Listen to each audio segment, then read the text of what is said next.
bienvenue à tous. Nous sommes ici à Guimaec, à la cidrerie de Kervegen, d'Éric Baron. Ce matin, il ne fait pas plus de 5 ou 6 degrés.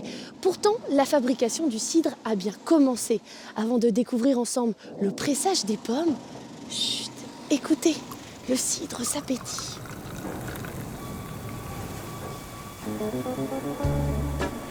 Si le cidre de Kervegen scintille autant, c'est qu'il est travaillé par un appareil bien spécifique.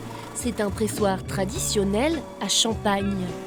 Cette machine, Éric Baron l'a faite venir directement de Reims. Sa fonction principale, c'est d'exercer des pressions lentes tout en douceur. Si on pressait rapidement, on aurait des jus très troubles. C'est pas ce qu'on recherche du tout. Aussi pour l'extraction de l'arôme, il vaut mieux que le pressage se fasse très lentement.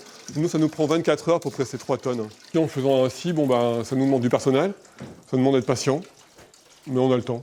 Donc, en tout cas, on le prend et ça fonctionne très bien comme ça. En Bretagne, il est l'un des seuls à favoriser ce type de pressage. C'est ce qui permet de valoriser toutes les saveurs du fruit. Moi, vraiment, je vise l'excellence, donc à chaque étape, on est obligé de faire le meilleur possible. Au domaine de Kervegen, rien n'est laissé au hasard. Contrôle de qualité en permanence. On ne cherche pas à avoir de la quantité, on cherche à avoir vraiment concentration. Et il nous faut du coup au moins 2 kilos pour faire une bouteille 3/4. Depuis 1997, la cidrerie fournit les caves de l'Élysée. Bonne fête à toi. Merci. Un produit qui s'est invité sur les plus grandes tables de France, comme le restaurant gastronomique Une Étoile, La Butte, à Plouidère. Bonjour Nicolas Coron. Bonjour Ména, bienvenue. Merci beaucoup de nous accueillir dans votre établissement. Avec plaisir. Alors j'ai avec moi une bouteille, du Oui. cidre de Kervegen que vous connaissez bien. Exactement. On part sur un vin chaud, mais là ça va être du cidre. D'accord, facile à faire Extrêmement facile à faire. et parfait pour les fêtes. Et parfait pour les fêtes, ça s'accorde très bien avec les repas de fête.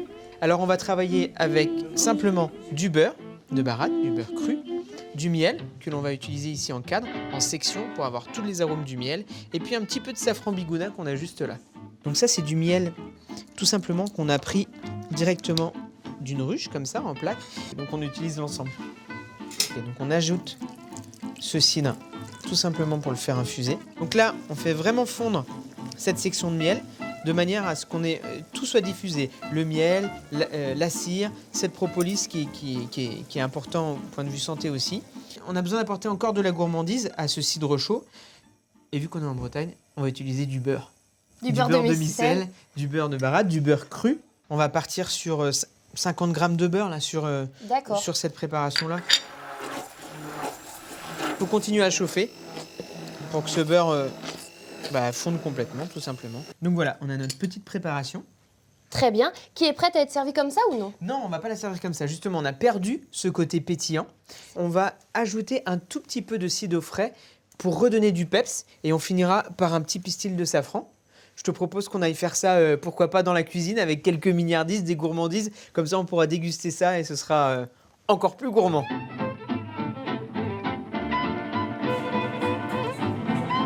C'est une boisson bien-être, une boisson bonheur et on est là pour poursuivre le repas tranquillement, finir les fêtes de fin d'année en beauté.